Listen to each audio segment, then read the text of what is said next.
Maintenant à nos héros du quotidien et c'est une bienveillante qui nous rejoint sur ce plateau. Elle s'appelle Cindy Honnet.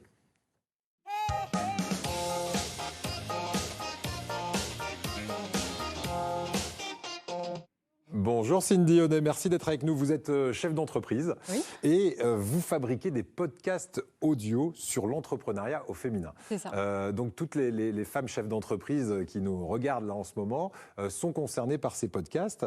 Ça s'appelle les cascadeuses.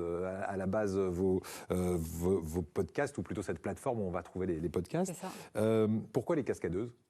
Alors, les cascadeuses, en fait, c'est une image. C'est un peu comme la Wonder Woman. En fait, c'est l'image de la femme un peu forte, libre, courageuse, qui prend des risques, qui peut tomber, mais qui sait se relever aussi et qui va de l'avant. Voilà. Alors, je trouvais que le parallèle, en fait, avec l'entrepreneuse était plutôt évident. Exactement, c'est assez évident. Et on va se mettre dans l'ambiance de ces podcasts avec une très très belle voix et qui va nous dire un petit peu ce que c'est que ce podcast Les Cascadeuses. Écoutez. Sous la cascade, ce sont des petites capsules audio réalisées pendant ce temps suspendu du confinement qui a déstabilisé nos repères et nos habitudes. Ce changement a engendré de fortes peurs et même du désarroi, mais nous avons aussi tous constaté une certaine euphorie ambiante autour de nous, voire du plaisir et de l'effervescence. Pourquoi ? Parce que notre cerveau est friand de nouveautés.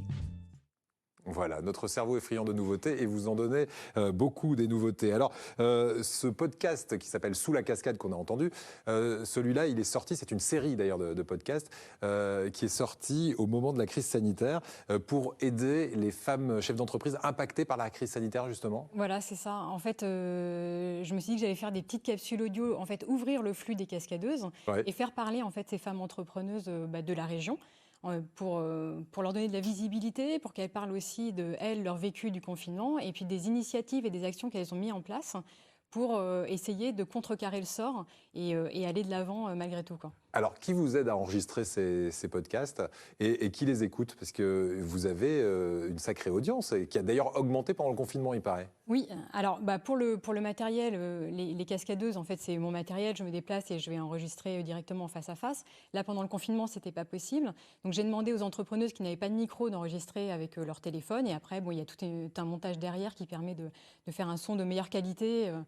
Et de monter les capsules, quoi. Voilà. Alors, parmi celles qui vous aident à enregistrer, on trouve donc des chefs d'entreprise. Elles parlent de quoi exactement ?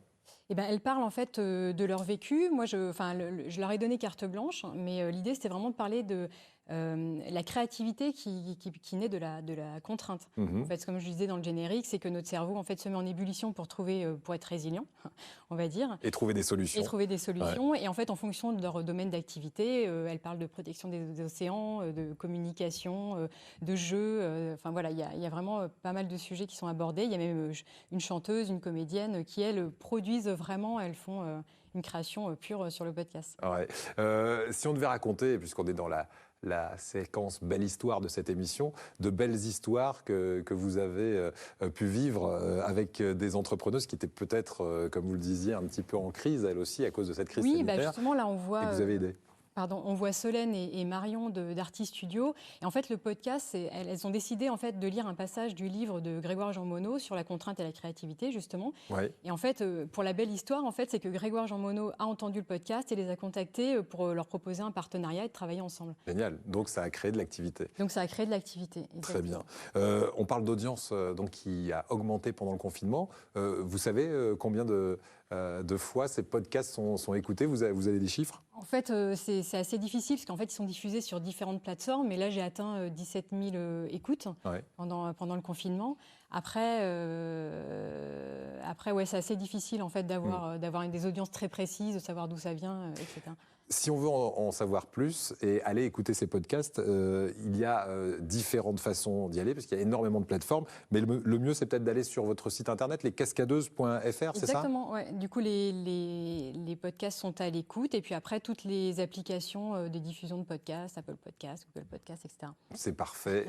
D'autres projets à venir là pour là, je lance la fin saison d'année 2 des Cascadeuses. Ouais. Donc la première saison, c'était sur la force d'entreprendre. Et la deuxième saison, ce sera sur le pouvoir pouvoir et les femmes. Et ben voilà, donc si vous avez envie de vous motiver, honnêtement, il y a des hommes qui viennent écouter, non? Les chefs d'entreprise, ils y ont intérêt aussi finalement, non? Mais je pense que oui, je pense que c'est important de connaître l'état d'esprit des femmes entrepreneuses. Eh ben merci beaucoup, ça intéressera tout le monde, ça s'appelle lescascadeuses.fr et en tout cas c'est plein d'images positives, plein d'envie d'être résilient comme vous le dites et de trouver des solutions et d'arrêter de se morfondre en se disant j'y arrive pas, les autres y arrivent, pourquoi pas moi? Merci beaucoup. Si vous êtes avec nous jusqu'à la fin de cette émission, on sera tout à l'heure avec un autre héros du quotidien. Il est lui aussi à Nice, décidément c'est une émission très niçoise aujourd'hui. Il a créé de son côté les Bateaux du Cœur.